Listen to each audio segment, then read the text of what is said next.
Hi, good evening, everyone. I hope you all can hear me. If you can hear me, just drop in a message in the chat. That would be great. If you all have any issues hearing me, please drop me a message before we start off. Thank you.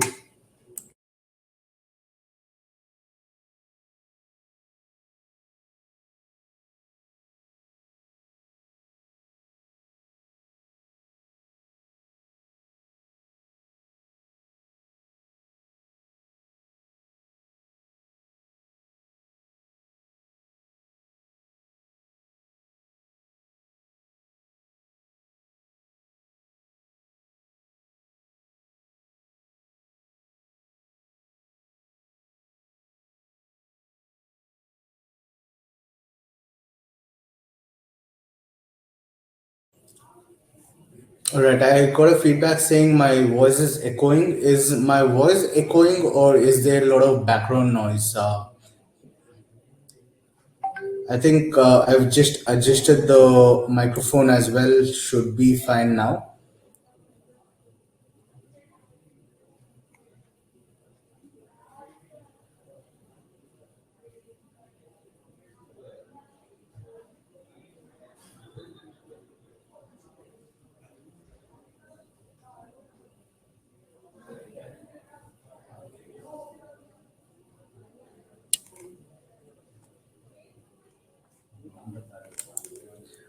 I think it's just echoing for one of you all. What I would recommend is if you all can log out and log back in, I think that would help. Probably it's the device, or probably if you can use a different device, also would be great because I think everyone else can hear me clearly. We'll just start this session in the next 2 to 3 minutes. We still have a lot of people joining in. We'll just give it another 2 minutes and I will start off this session for you. Thank you.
Hi, good evening, everyone. Welcome once again. Thank you for taking time out to attend this session. I hope this session is going to be informative for you all, and I hope you get to learn new things.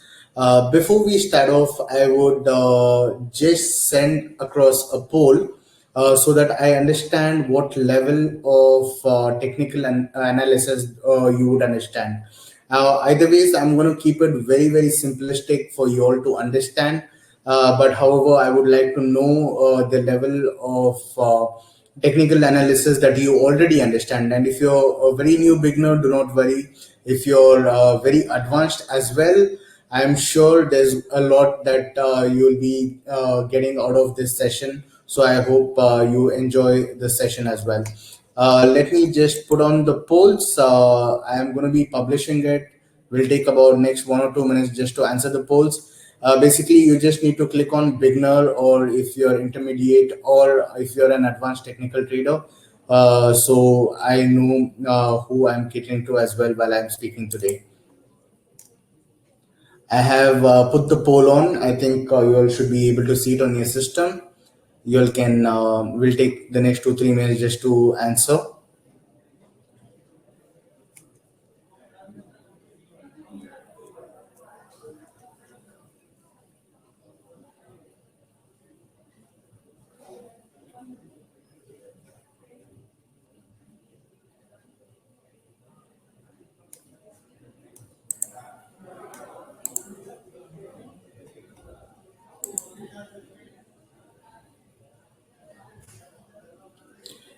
Kavita, I hope you're still there, and I hope it's my voice is not echoing anymore for you, because I've gotten a feedback that everyone else can hear me clearly. I think the echo might be the device or the connection.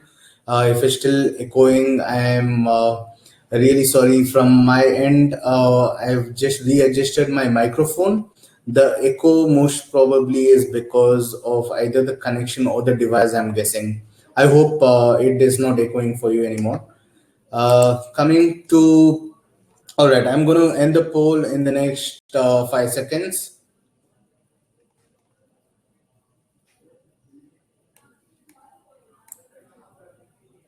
All right. Thank you. So majority of us who is attending today are at the beginner level, so which is good. I will be starting off with keeping it very simple for each one of us to understand what we're going to be talking about today. So let's go ahead and start off. Before we start off, I would like to reintroduce myself. My name is Vivian. I'm head financial consultant at Century. I specifically specialize in technical analysis, and hence I'm taking this session for you all today.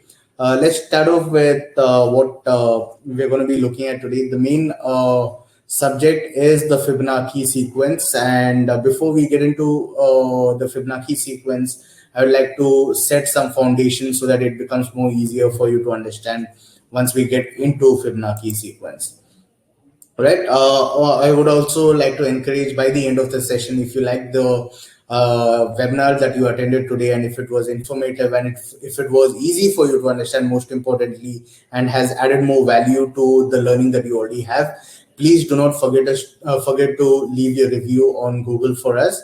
And you can also type in all your questions on the chat. I will try and answer as many as possible for the day. If we cannot, we will, or you can always get in touch with us, and we will try and get back to you with all the questions that you might have for us.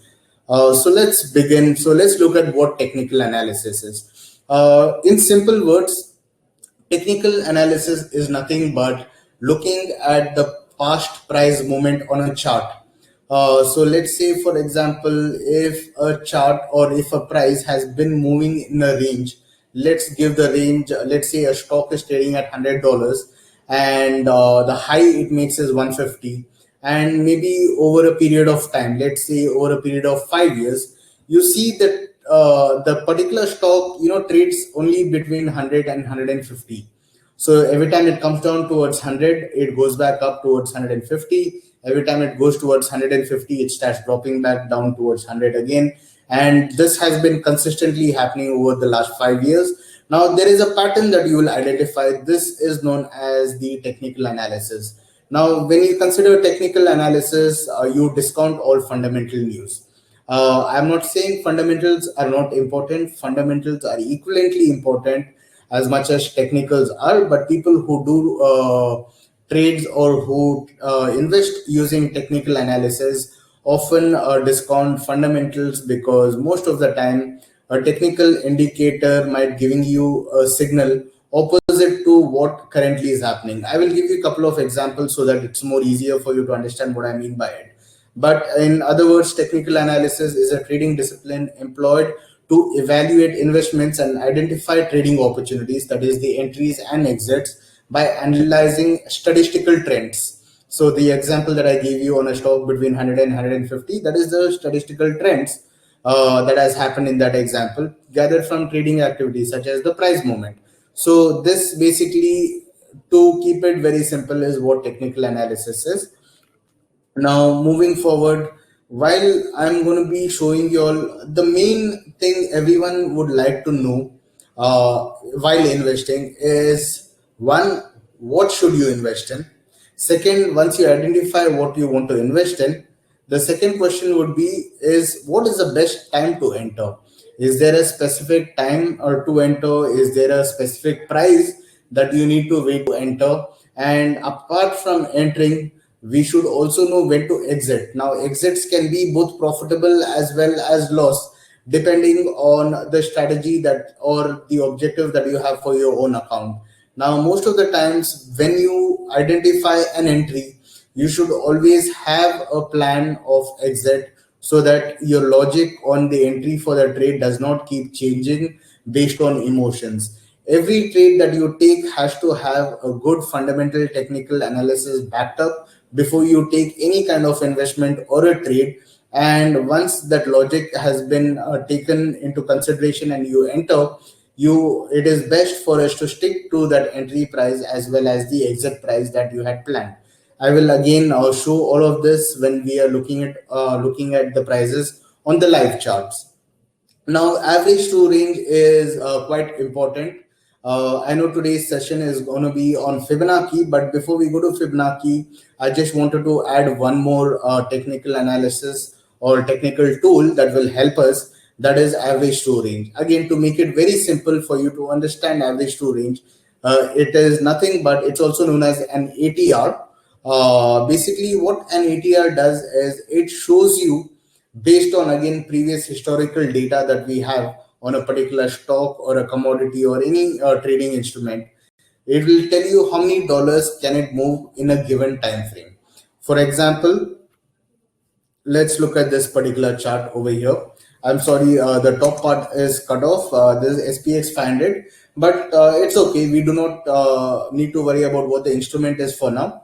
Let's understand what ATR is. Now, this is your chart for some of you who might be very, very new to charting or reading the charts. Do not worry about how the chart looks. Basically, each of these bars represent the price movement that has happened on a monthly time frame. We'll not get into that right now. What we need to understand is where has the price moved all the way from 1995 to where is it trading until recent. This is not today's chart, so this is still a recent chart. The prices have moved up further, but you can see based on the historical moment that the price has come up all the way from 1000 levels to 4200 levels.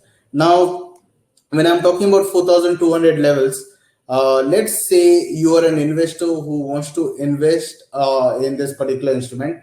This instrument is SPX 500, the top 500 companies put into one index. So instead of buying all the 500 companies individually, you can buy the index directly so that you have a portion of your investment invested in all the 500 companies listed on the US stock exchange.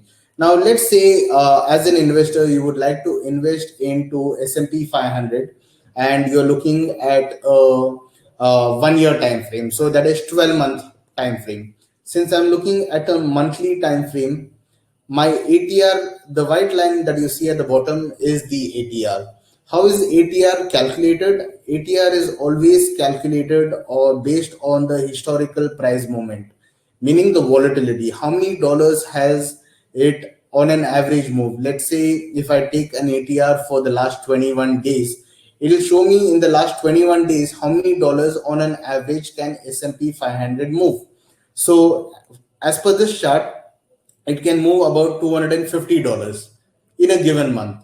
Now, please make note that $250 is not giving you the direction of the trade. It is only telling you how many dollars can S&P 500 or SPX 500 move in a given month. So as per this, it can move about $250. It is not limited to $250. It can increase or probably it can move lesser than $250. But we know for based on the recent historical data, it can move about $250. Now let's go to the next chart. There's the same S&P 500 chart on a weekly time frame. Same chart on a weekly time frame. So each of these candlesticks represents the weekly movement.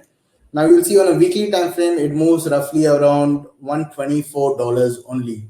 So if you're looking at trading, taking a investment or a trade on S&P 500 for the next 2 weeks, or let's say just for next 1 week, the average expected move in your favor or against you would be around $124. And that is what ATR helps us identify.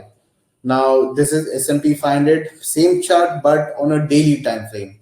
Now on a daily time frame, you can see the movement is much more lower. In a single day, it can move about $50. And it goes on. You can go into a smaller time frame, a 30-minute time frame. SPX can move only for $4.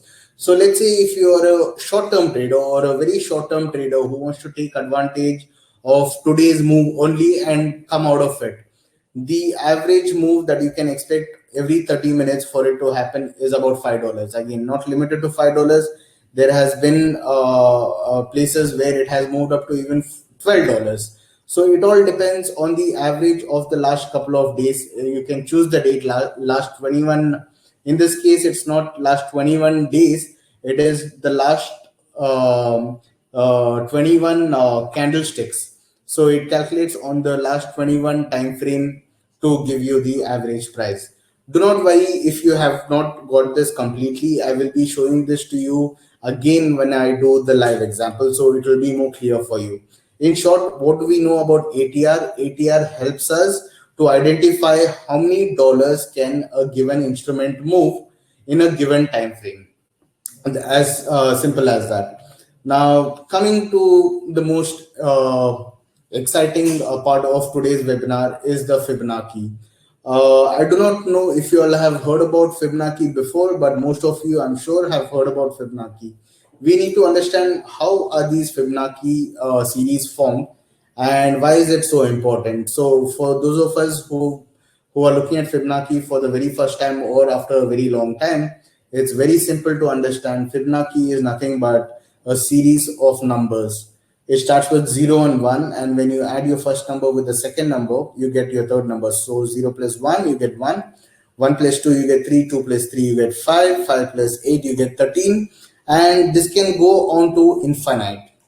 There is no limit as to how much where the numbers will stop, because it's just an infinite number, because you are just adding your first number with the second number to get your third number out.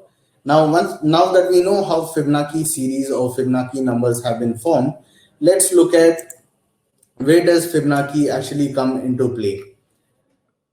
Now, fun fact over here is Fibonacci sequence, also known as the golden ratio. I will show you what the golden ratio is. Appears a lot in nature. In fact, it appears everywhere in nature. Patterns such as spirals of shell, curve of waves, sea heads, pine cones, and branches of trees can all be described using the mathematical sequence. I will give you a couple of examples where you can probably experiment at home itself. The fun fact that things as large as spirals of galaxies and as small as DNA molecules follow the golden ratio rule suggests that the Fibonacci sequence is one of the most fundamental characteristics of the universe. You must be wondering, what does this got to do with the finance or the charts that we're looking at? I will come to that. What we need to understand is if Fibonacci appears everywhere in life. When it says everywhere, let's look at where all it appears.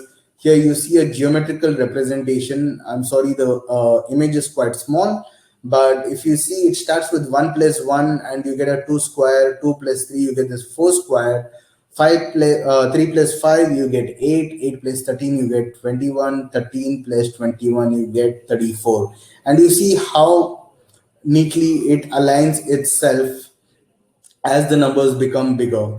Now, the geometrical representation over here is it forms a spiral once you connect the corners of each of these boxes.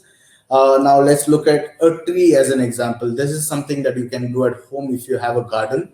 You can probably go and check out how the leaves are growing and how many leaves are there on each of these branches. Most likely, each branch should have the number of leaves with which ends with the Fibonacci number. So either it's going to be 3 or it can be 5 leaves. So depending on the size of the plant, it can be 8 leaves on a single branch. But the reason behind why these numbers is is it's amazing, because the way a tree is grows, if you look at it, the trunk of the tree is just one solid part of the tree, and then it divides itself by 2, which is again a Fibonacci number, and then from those 2 branches you see again 3 branches sprouting out. The reason these Fibonacci numbers need to appear in this is because the tree, while it is outside, every leaf needs to receive sunlight, and for it to receive sunlight on every part of the tree, the only way or the only mathematical sequence it can fall under would be the Fibonacci series, so that the tree gets sunlight on all of its leaves. This is a sunflower, again a geometrical representation of what you can see a spiral here. These spirals are incorporated within a sunflower. I'm sorry, we cannot zoom into the sunflower, but I think you get the idea while you can see the spirals forming. This is our entire universe, and you see the same spiral again, coming out in a Fibonacci series. So you see that if Fibonacci appears everywhere in life, sorry, excuse me. Yeah, so if you see that the Fibonacci is appearing everywhere uh, in life, that means Fibonacci should be applicable even on the financial market. So now, before we move ahead on how do we look at Fibonacci on the financial markets, let's do a small math experiment. If you'll have a mobile phone with you, or if you can pull out a calculator quickly, let's find out the ratio. Now, coming to how to implement this on the charts. Right now, we saw the Fibonacci series of numbers, but we understand that the market moves in percentages. The market is up by 10%, market is up by 20%, market is down by 2%, 3%. So everything that you see in the market, or every news that you hear, irrespective of the price movement, most of them talk about percentages, because your returns that you're going to get on your investment is also a percentage of profit, or a percentage of drawdown that you might see when you're holding a particular position. So everything is calculated in percentage, and so does Fibonacci series needs to be converted to percentage to apply it on our charts. Now, the key Fibonacci ratio of 61.8, also referred to as the golden ratio. Now, 61.8 is the golden ratio. Now, most of you must be wondering, from where did I get 61.8? Let's go back to the Fibonacci sequence. Sorry, the Fibonacci series of numbers. Now, if you take any of the number from the series, for example, let's take 233 and divide that by 377, multiplied by 100, you should get 61.8. So let's take another 2 minutes or 2 to 3 minutes just to calculate, and you can write your answers in the chat section. So let's start off with 233 divided by 377 multiplied by 100. Please give in your answers on the chat. I will wait for your answers before I move forward.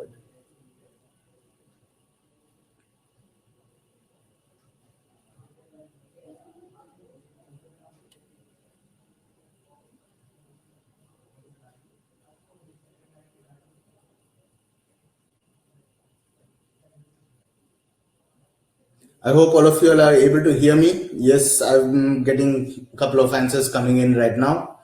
61.7, yes. Yes, 0.618. If you multiply that by 100, you get 61.8. Perfect, perfect. All right, let's just try one more number, probably a little bigger one. In fact, I won't give you the number. You can choose any of the numbers from the series. Try and take it about 233, because the smaller digits are going to give you a lot of decimal points. You can take a bigger number. Take the first number divided by the second number, multiplied by 100, you should get 61.8. For those of you who are finding the numbers, I can give you one as well. 177.11 divided by 28,657 into 100. You should be able to get 61.8. Yes, perfect. So I see a lot of people have got the numbers right. So now we know this how 61.8 appears. Now I'll give you a fun fact before we jump into the charts and see where the 61.8 comes on the charts. Let's say, for example, let's take my height. Let's say my height is 100 centimeters. Just for this example, if my entire height is 100%, if you take 61.8% of my entire height, it is pretty much from my waist to my leg at the bottom. Now that is one. Let's look at another example. Let's say if my length of my arm, let's say from my finger till my shoulder bone, if my length of my arm is 100% in length, where is the 61.8% of my entire arm come, and it will be my elbow. You can try this at home as well. You will see that your 61.8% of your length of your arm is pretty much at your joint on your elbow. Now since you got the point, why is 61.8 coming to my elbow, or like when I take my entire height it comes to my waist?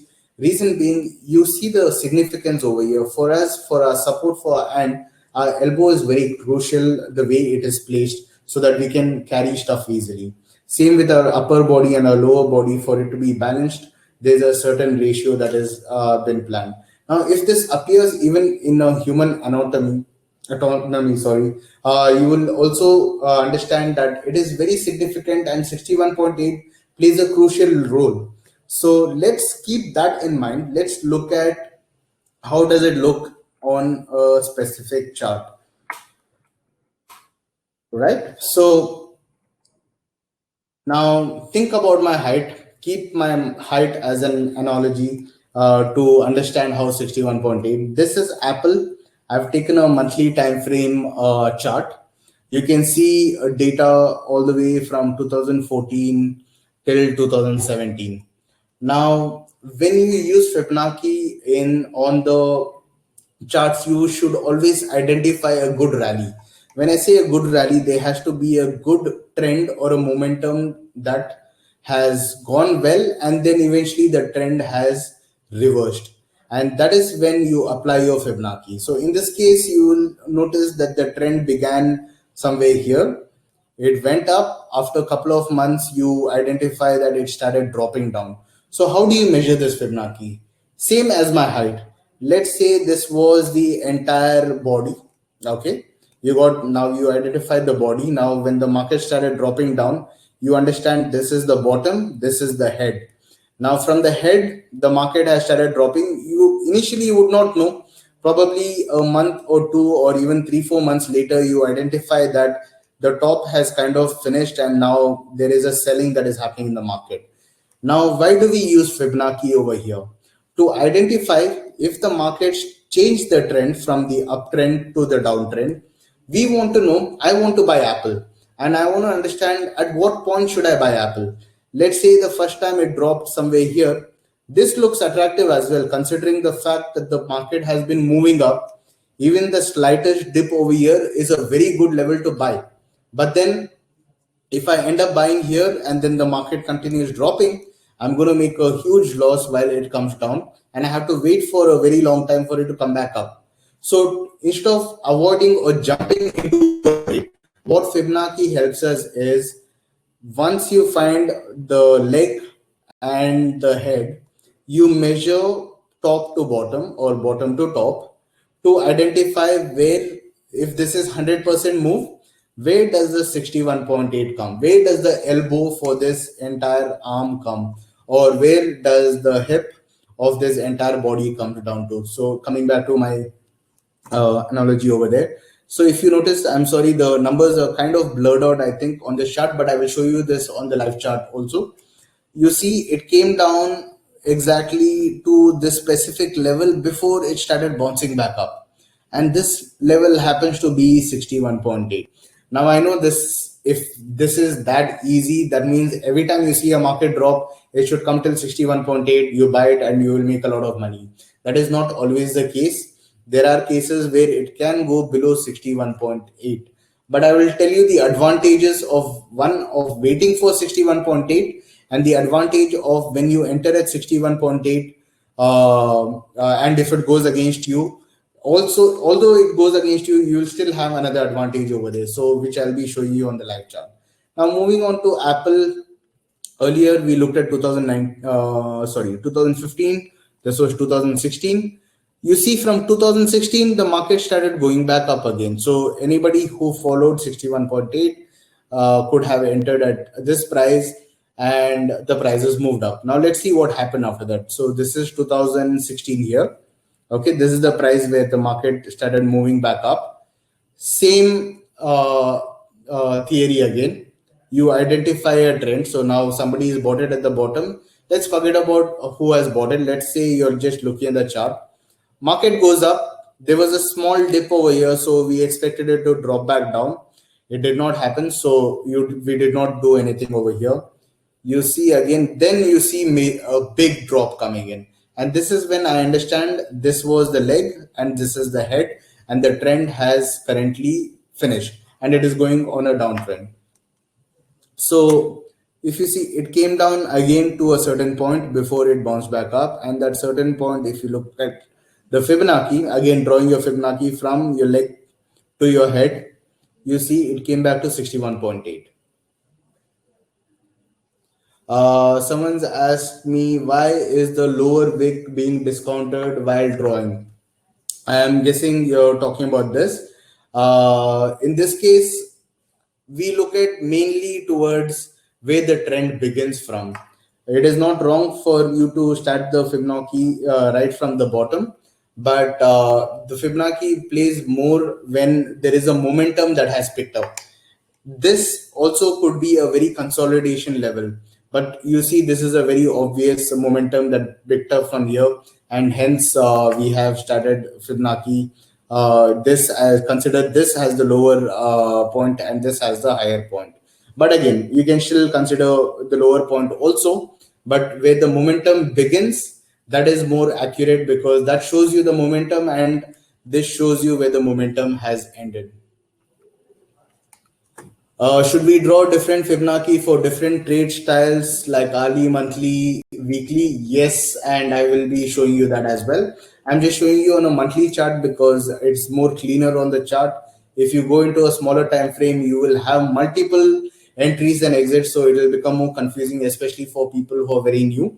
But I will show you a couple of examples, even on a 30-minute or even on a 5-minute chart. Now coming to this again, 61.8 prices bounced back up. Now this was the last one that happened in 2020.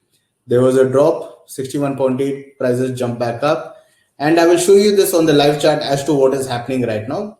This is just based on the previous data. Now before we go to the live chart, there is something that you all would be more interested in, but I don't think we will be having enough time to cover this. But let me finish the theory part of how this works. Once you understand how to draw Fibonacci, you will also identify certain patterns that the Fibonacci keeps forming. Okay, those are known as the harmonic patterns. Basically, harmonic price patterns like geometric price patterns to take geometric price patterns to the next level by using Fibonacci numbers to define precise turning points. So what harmonic patterns does is, first, for a harmonic pattern to form, it takes a lot of time. And once it forms all the levels that we expect it to form, and it is as accurate as possible on each of these levels, then the turning points in the market is going to become more probable. I will show you a couple of examples in the next slide. So in short, what does harmonic help us with? According to Gartley, he was finally able to solve two of the biggest problems for traders: what and when to buy or sell. Okay, so basically, in other words, when do you enter, when do you exit? Exit again can be on the profitable side, exit also can be on a loss side. Not every trade is going to be a profitable one, and hence we need risk management, irrespective of how confident we can be with a trade, irrespective of, let's say it worked the last 100 times and has never failed. That does not mean 101st time is not going to fail as well. So every trade or every strategy needs to have a stop loss or a risk management every trade in every investment decision that we make. Now coming to the harmonic pattern. Based on the name of the person who identified this pattern, Mr. Gartley, he identified bullish Gartley and a bearish Gartley. I will explain how this works. So let's say the market rallied up like the one that we saw on Apple. Market went up and it has formed the leg and the head.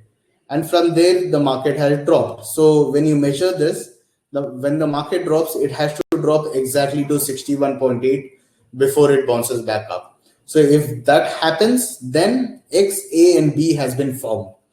Then on A and B, when it goes back up, it has to go back up between 88.6 and 38.6 on the measurement between A and B. If this also happens, then we have X, A, B, C. And from C, it has B to C, it has to come down to 161.8. I will try and show this on the live chart as well. Don't worry about how these numbers have come into place because we've only discussed 61.8.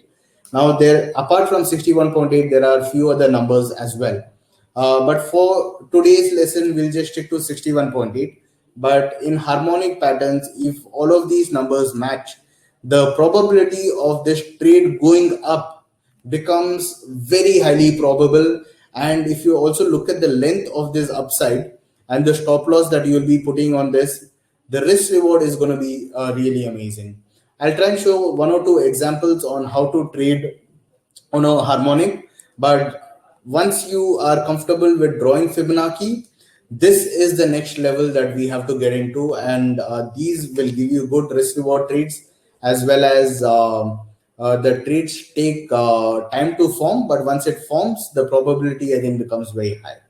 We have sorry, yeah. So apart from Gartley, we have other patterns depending on the percentages of here if you see instead of 61.8, it's between 38.2 and 50%. And there are many other patterns. There are also butterfly pattern, there is scrap pattern, but we'll not get into all of those patterns. Now let's jump to the live chart and see how we can implement whatever I just taught you. First one was the ATR, which will help us identify how many dollars a particular instrument can move. Second, we learned is 61.8 and why 61.8 could be a good entry level. And the third we learned is the harmonic patterns. So let's do the ATR and Fibonacci first, and we'll also try and cover the harmonic pattern.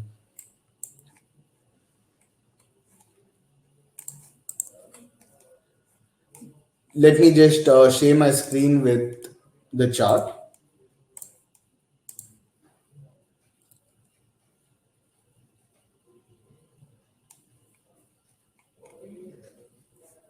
Okay, I hope all of you are able to see my charts.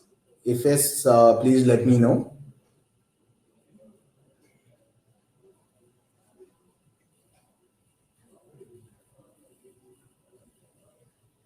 I'm guessing everyone can see the charts. All right.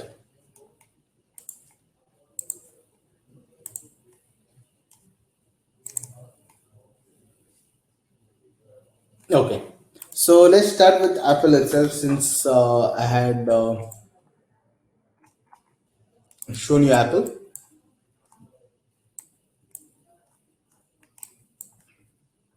I'll try to zoom in as much as possible so it's, yeah.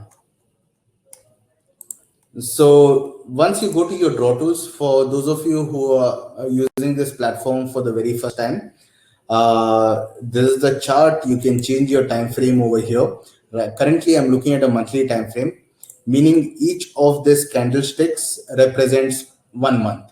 So each of these candlesticks represent 1 month. So in a year, you can see 2014 to 15, there will be 12 candlesticks. There will be 12 candlesticks because I'm looking at a monthly time frame. Now, of course, I can go back in years. I can zoom into what I want. In this case, I'm just zooming into this particular region between 2014 to 15. And you have all your tools at the bottom. For now, we're going to be looking at the draw tools, and you get Fibonacci here. Now, Fibonacci by default has the numbers. So, like I mentioned to you, how do you draw Fibonacci? First, you identify bottom, the leg, and you identify a head.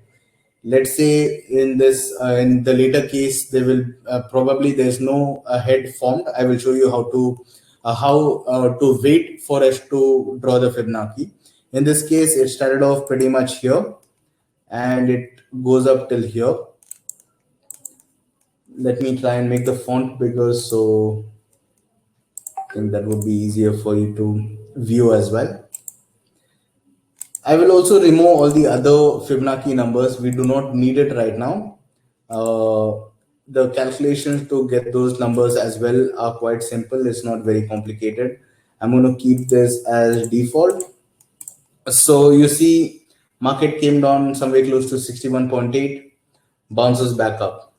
I think some of you all have asked me if you can use Fibonacci on other instruments. Yes, you can.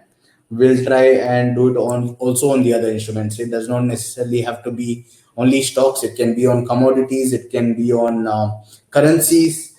It can be on indices. Now this was the next rally. So again, I'll be taking my Fibonacci top to bottom. My rally began from this particular candlestick. You see prices dropped to this level, bounced back up, and you see that comes to 61.8. Let me close this.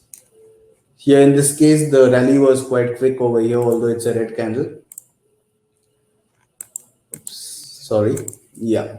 So bottom, top, 61.8. Even if you take from, let's say, from where the momentum began, the price pretty much reversed from the 61.8 region. Now, most of you would be asking, but what about today? Today is more crucial because all of these price movement that happened has happened already. What do I do today? Now, today I see the momentum picked up from this particular candle, to be very specific. Market went up, it has not dropped yet. So in this case, I'm not going to finalize saying that this could be the top. It could go up further, or maybe it could go up even further. But what I'm going to do is I'm going to keep an eye out on Apple. Yeah, sorry. I'm going to keep an eye out on Apple to see when it starts dropping back down. Let's say, for the sake of example, Apple goes up maybe from here, it goes up maybe till here, and then it drops. Okay, then it starts dropping. So in this case, what I would do is I will not use my Fibonacci. Okay, so let's assume the prices in the future could go up till here and then start dropping. Once the price starts coming down somewhere here, basically this was my uptrend. Um, let me draw the uptrend. This was my uptrend from here to here. Okay, once this uptrend has broken and it starts coming down, this is where I'm going to start my Fibonacci. I mean, this is where I'm going to use my Fibonacci to find out, okay, till what price should I wait for me to buy back into Apple. So in this case, it shows when Apple comes back somewhere close to 102 is a good level to take. Someone's also asked me, can we take an example of another share or a commodity? Of course. Why don't I think we can also you can put in your own stocks or commodity that you want to see. In this case, let me choose gold in the meanwhile. Okay, that's Apple again. Gold, right? So I'm taking gold monthly chart. Now we can see there's a lot of momentum that has happened, but it's not as much as a stock because gold is quite stable, or it stays in a range for quite a long time. Let's do Fibonacci on gold. I see there was a rally from here to here. It came down, but in this case, it did not come to 61.8. Hence, if you're using the 61.8 rule, nobody would have entered gold at this price. After this, again, you see gold rallying from this point to this point. So in this case, it came down till 61.8 and you enter a buy over here, market short up. Now let's look at the next rally. From this point, gold had gone all the way up till here. That was a huge rally. And again, when the drop began, it comes to 61.8 and bounces back up. As of today, gold has rallied all the way from here to this level. In this case, gold, please bear in mind, I'm looking at a monthly chart. So all of this price action won't happen very quickly. I will show similar examples on a 30-minute chart as well. So in this case, this has been an uptrend, a very steep uptrend. In fact, if I look at the trend over here, the trend has kind of broken. So if at all, I'm a very long-term investor, I would rather buy gold when it comes down to this price, rather than buying right now. But then if you're a short-term investor, you will have opportunities on a shorter time frame, like let's say when you look at a 30-minute chart. So you will see a lot of Fibonacci happening here. We'll get back into it. Any other commodity or any other stocks that you'll want me to check on? I can do that for you.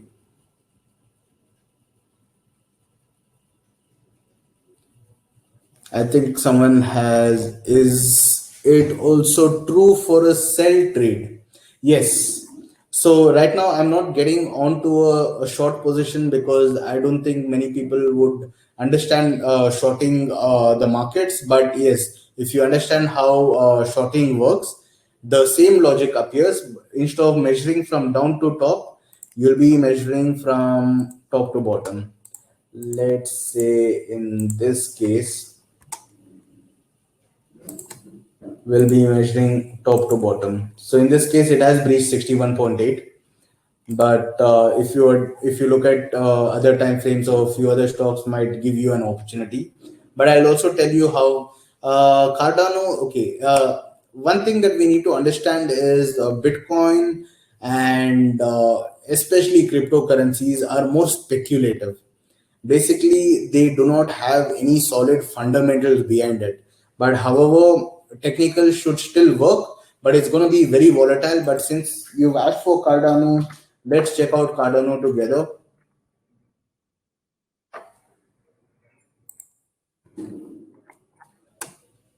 Monthly pretty much has not given any kind of dip at all. Even on a weekly, there is a very small, this one on a weekly, if you see, the momentum began somewhere from here to here. In this case, it has come down all the way till 61.8, roughly at least. So it is kind of taking support over here. Let's look at a smaller time frame, maybe a 4 hour time frame. Okay, now a 4 hour, I think there's a lot of ins and out. Let's look at this specific rally over here. A huge spike before the market dropped. It came down roughly, I think it breached 61.8. However, it has bounced back up from there. Let's look at this next rally over here. This was the next rally. Spiked up. The uptrend was ended. It came down 61.8, bounced back up. Next rally is over here.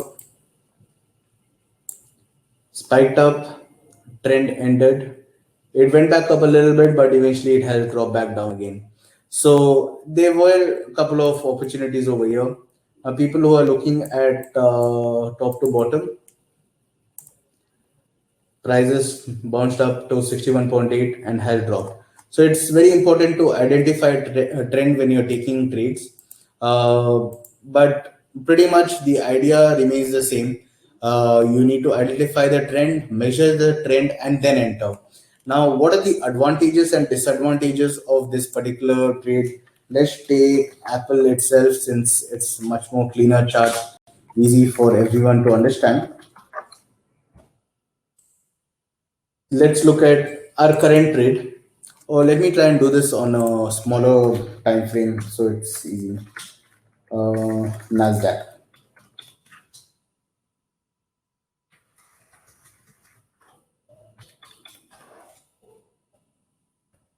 Okay.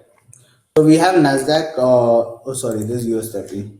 Let's just do it on US 30.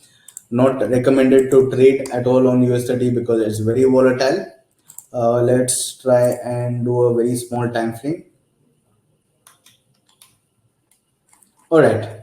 So now, in this case, we are looking at the market on a downtrend, and it has broken the downtrend and it is trying to make an uptrend. So what we would do in this scenario is measure the downside. So I'm measuring top to bottom. So in this case, you see it has gone back to 61.8 and it has started dropping back down. So if you look at earlier trends, let's look at this trend has failed. So basically it went up. It came back to 61.8. We would have taken a buy over here, but then this has breached 61.8 and there would have been a stop loss on this. But the probability of every trade, now this was an uptrend over here. It came back down, you took a buy, this went up, so it was a profitable trade there. So the smaller the time frame you go, the more waves you get. So the more waves, the more the noise, and the more the noise, the more chances of entries and exit. But there are also more chances of it breaking down, because what happens on a shorter time frame, especially a 5 minute time frame, every single news that comes out into the market is very sensitive, and we are trying to take a trade in a very small range. So there are chances of it going beyond 61.8.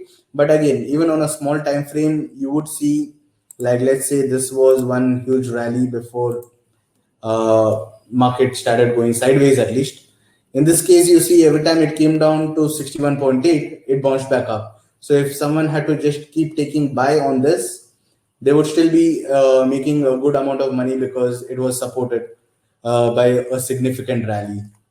There is another wave here that we see. Let's look at this wave.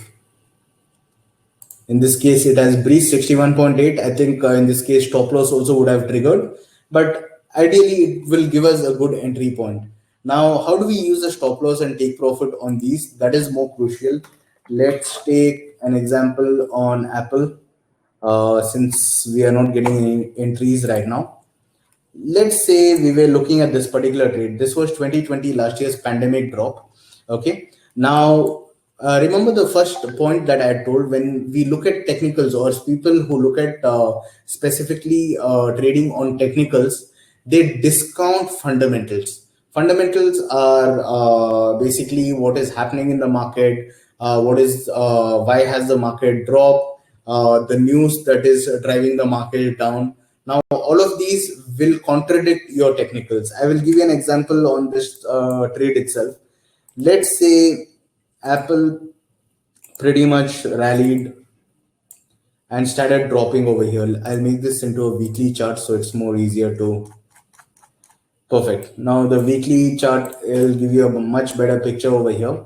Now we see Apple gave a good rally and then it started dropping because of the pandemic news. This entire drop that you see over here had nothing to do with Apple. It was all to do with the pandemic. Okay. Now let's assume we do not know what is happening in the world. We are purely technical traders, and we want to enter on every opportunity that we get based on a technical signal. In this case, we are using Fibonacci. Every time we get a trade on 61.8, I'm going to take a buy irrespective of what is happening in the market. So what happens is, over here, ideally people will be getting scared to buy because of the pandemic, markets are crashing. Now if anybody comes up to you and say let's start buying right now, it would not make sense, because every headline that you're reading, every news article that you're reading will only be talking about a recession that is going to come, something that is going to go out of hand, something that might not be in control. Now what happens as an investor, taking a buy over here would not be very easy, because fundamentals or the news is not giving them that peace of mind to take the trade. But let's say if you were trading purely on technical basis, you will still take a buy because you're a technical trader. You're basing your trades purely on technicals. You understand Apple is a good company. Now let's not try and use this on a company which has been listed yesterday. What happens is the company also needs to prove that it is a strong company, it will come back. Now when we apply the same formula on a cryptocurrencies, that's why I said cryptos are dangerous, because it's more speculative. Speculative meaning tomorrow, if the regulations are against cryptocurrencies, you will see crypto market crash by 50, 60, even 70%. Let's say if regulations are looking in favor of cryptocurrencies, maybe you might see cryptos rallying up by 100, 200, 300, 400%.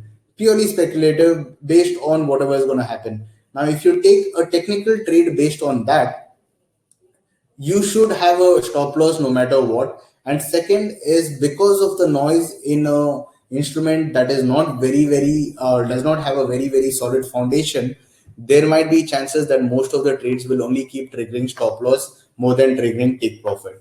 But on the other hand, let's say if I take a company like Apple, now Apple is quite stable. This, although Apple has given decent drops in the past, those drops have become only an opportunity rather than being scared to enter. And hence, I'm showing you Apple as an example. Now, okay, coming to the entry point, we understand, okay, market dropped. The actual reason for the market drop is pandemic, but we are discounting the news. We are not looking at the news. We are looking at purely technical view. It has come to 61.8 and I want to take a buy. So I will just do a simulation here itself.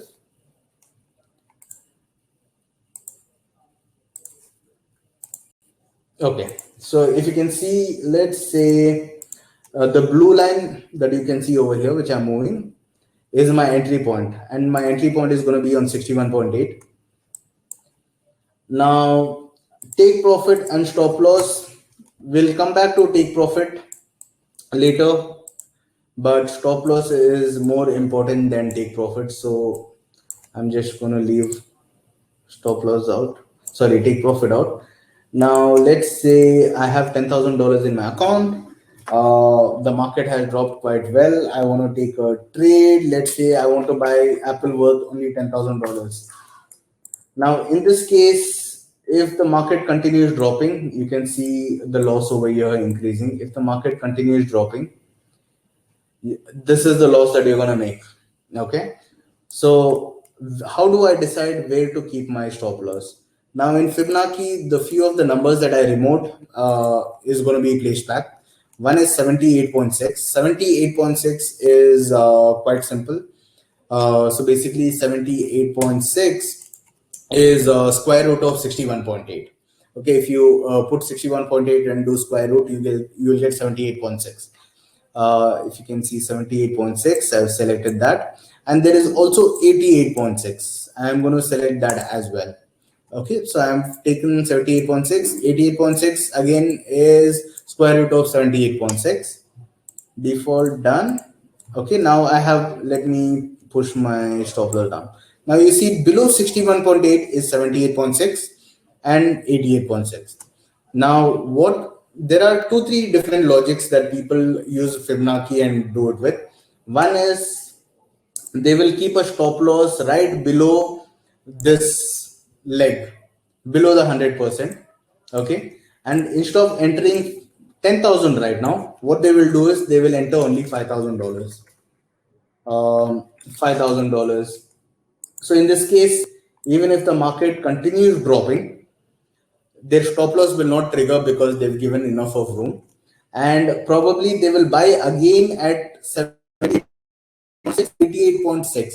So the chances of their average price being better when they buy at lower prices becomes higher. Good, sorry, they get a good better price to buy into the market. Now let's just keep the trade very simple. If I take a trade at 61.8, I'm going to keep a stop loss at 78.6. Whether I like it or not, this is going to be the rule. Every trade that I take on 61.8, I'm going to keep it at 78.6. Now, in this case, what happens is I can take a bigger position. Let's say I don't mind taking a $10,000 position. Okay, so my loss is going to be about $1,500. So on a $10,000, 15% risk. Now, how do I know where to keep my take profit? That is one more important thing that we need to know. When you have to keep a take profit, now we understood our entry point, we understood our stop loss. I'm going to close Fibonacci now. Now we got our entry point, we got a stop loss. Your take profit is always going to be, you measure top to bottom, your bottom is your entry point, and you will get 61.8 on the higher end. Now let's put my take profit on the higher end.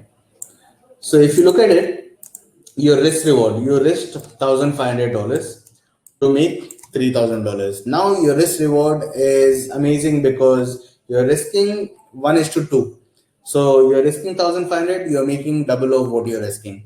And if you keep the same discipline, even if one or two in the bargain gets hit stop loss, because your risk reward is going to remain this, and because you have a trading discipline that you're following, the chances of you being profitable and making good profits becomes higher than making losses, because your losses are always limited, whereas your take profits is always double of your stop losses. So meaning two stop losses needs to trigger to take out one of your take profit. And second advantage it has is, once you put your take profit and once you put your stop loss, you do not need to look at the charts anymore. You do not need to get swayed by the news and the markets and all the moment. Your logic is clear, your entry point, your stop loss take profit has been set. You can move on to finding your next instrument to trade in. And that is where Fibonacci helps a trader to be very disciplined, and also at the end of the day make profits by diversifying. Apple is just one instrument. We have a lot of other instruments which will keep giving you opportunities, and it is best to diversify in most of them. You don't have to put your entire $10,000 in Apple. You can split that up by maybe putting only $2,000 investment. So in this case, you'll make $600 profit with a risk of $300, and you can find 10 other instruments, or you can find another five other instruments to take a trade based on Fibonacci. Now, this is one of the way where Fibonacci traders use Fibonacci to trade. Now, second way to do it is, now I think most of you all have understood how to draw Fibonacci, how to enter on Fibonacci. Now we also see one more thing I had missed out earlier. I'm sorry. I wanted to show you all this before I went on to the trade. Let's look at the normal movement. If you can look at all the drops that has happened. So this is a drop here. This was in 2012. It dropped about 46%. This was 2015, dropped about 33%. This was a drop roughly around 38%, or I think 40%, 39%. And this was last year's pandemic drop, which was again around 35%. Okay. Now, you all can again use the chat to respond back to me. What common thing did you all find, or did you notice in all of these drops? One thing we knew is every time it dropped, it came down to 61.8% and bounced back up. So now we have one good solid entry point. But if I'm looking at the percentage of drops, it has dropped by 39%, 33%, 35% during a session, about 46%. What can you all see anything that is common over here? If anyone can, I mean, if you all see anything common, please do a message. If you don't, it's fine, no problem. I'm either way is going to be showing. Anything will take about 20 seconds for you all to answer. Anything common that you see, or anything which is very obvious that you can see in all of these drops? Just the drops. All right. So the common thing, not over 30. Okay. Not over 30.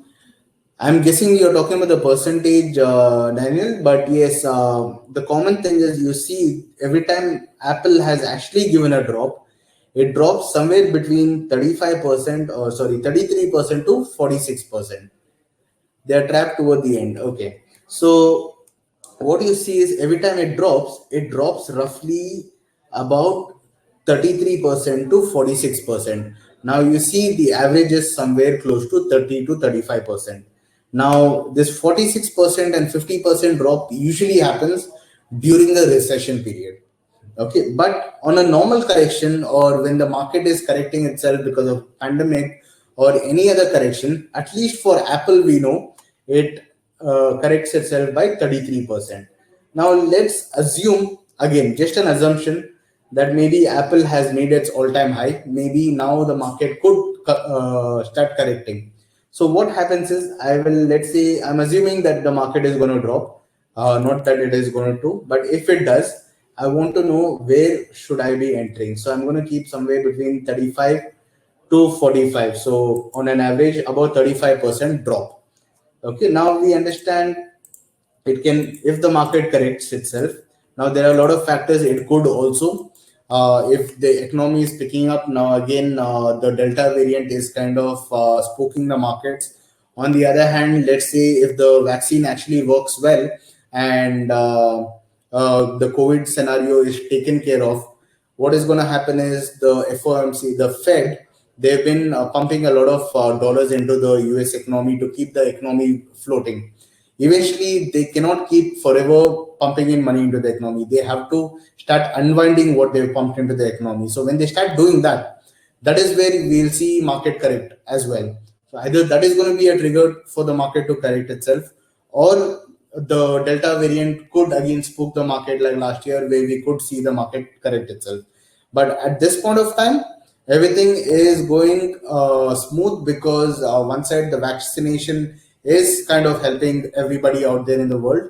On the other hand, the Fed or the US government is still pumping money into the economy to keep the market going. So either ways, it is somewhat to an extent protected. So the chances of market drop of 35% could happen only if one of these things go out of hand.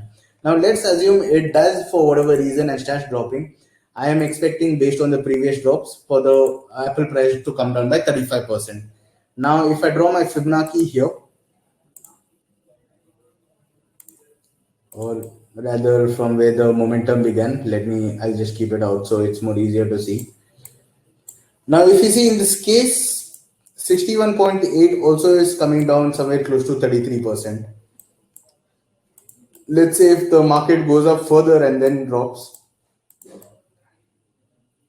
Okay, so a drop from all the way from here. I'm just assuming instead of dropping, it continues going up for a couple more months or another 2 quarters before it drops. And wherever it drops from, again, if I measure about 35 to 36%, again comes down to 61%. Now, here our logic becomes very, very clear. Now that we know Apple gives this, so technical analysis is done based on the previous historical behavior of a particular instrument. Now we can see the behavior of Apple is either we use Fibonacci, or we just generally see how much percentage Apple drops by. Both kind of fits in based on how it has been performing previously. Few other things that you can add to Apple is a very strong company. Every fund manager who holds a tech portfolio at least has good exposure into Apple, because Apple again is a much more stable company, and it also has a very good scope for the next couple of years, or probably next decade as well. So as long as Apple is a strong company, every time it drops by 35%, not just me, not just you, the entire world is looking for that opportunity to jump back into Apple, and hence the prices always bounce back up. So I think I have a few more comments. Let me try and answer that. What assets perform well historically during market drops? Uh, I'll need you to be a little more specific. What assets perform during market drops? If you're saying if the market is dropping, the bond markets usually generally perform well because everyone goes into bond, or gold tends to go up because everyone jumps into safe haven. But if your question is what assets are good when the market drops, what assets are best to buy? Always technology, because technology kind of is the trend going forward as well, and it is not going to end. So every time you see the technology sector, especially Nasdaq or the QQQ, the fund, when it is down by a good 8 to 12%, it is always a very good opportunity to enter. But however, bear in mind, if scenarios like a pandemic or a recession does come in, you could see the market dropping down more than those percentage. But then it is always good to know what kind of scenario are we in before we enter the market. During a pandemic, if we see the market come down by 35%, then it is still a good opportunity because we know recession is about 50%. So we are almost catching the price at the bottom. So how do we predict up to what point the graph will go based on side set factors? I'm sorry, I don't think I understand the question. How to draw harmonics on the chart? Very simple. We are running out of time, but I'll show you how we can draw a harmonic. As of now, there has not been any harmonic that has come up recently because the market has just been in one direction. If you look at S&P 500, that is again our top 500 companies of US, I'll try and find a harmonic from the past. Okay, this was a harmonic that was formed in the past over here. Okay, so basically I will just draw how it looks so that it's easy to understand. So basically a harmonic pattern pretty much looks like this. It looks like a butterfly. All right, now as per the harmonic pattern, certain condition needs to be met. So when you measure top to bottom in this case, because the market dropped, you see it came to 61.8. Here, if you see, it came to 61.8. So X, A, and B has been formed.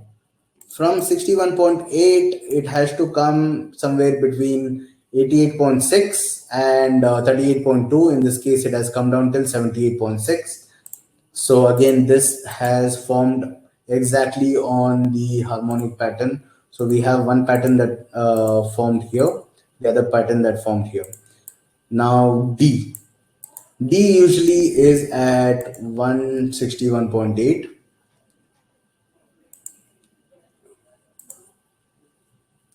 Default done.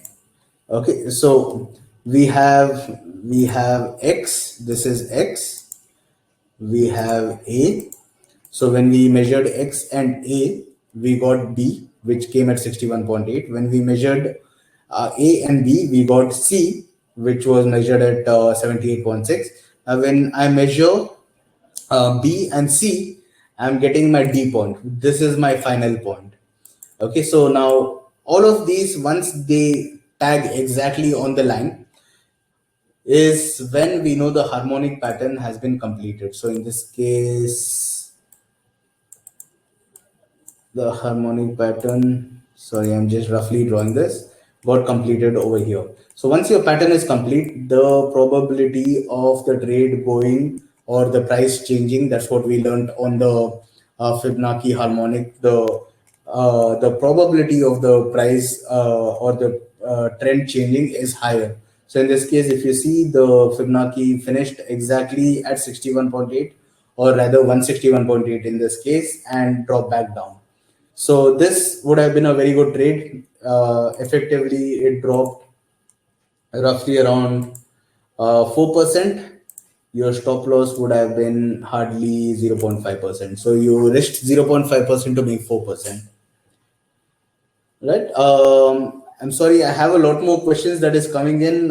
Since we are running out of time, what we'll do is please do get in touch with us directly. You can call your relationship manager. You can always set up a one-on-one meeting with us so that we can answer all the questions that you have and we can go more in depth. And with the time frame that we had for today, I tried to fit in as much as possible. I'm glad that we also covered harmonic during this session itself. But then, of course, it is going to be a little complex because it's the first time that most of you might be doing it.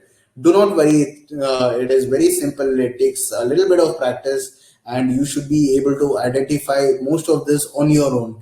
And we would love to help you and equip you more with the knowledge that you would require. I hope you guys enjoyed this session, and I hope I was clear, and I hope I was able to make you all understand how Fibonacci works and how to identify entries and exits.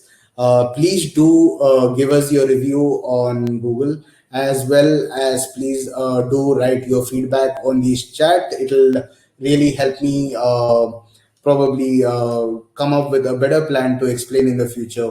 So your feedback would be much appreciated. Thank you all. You all have a good day and hope to see you all again in the next session. Take care.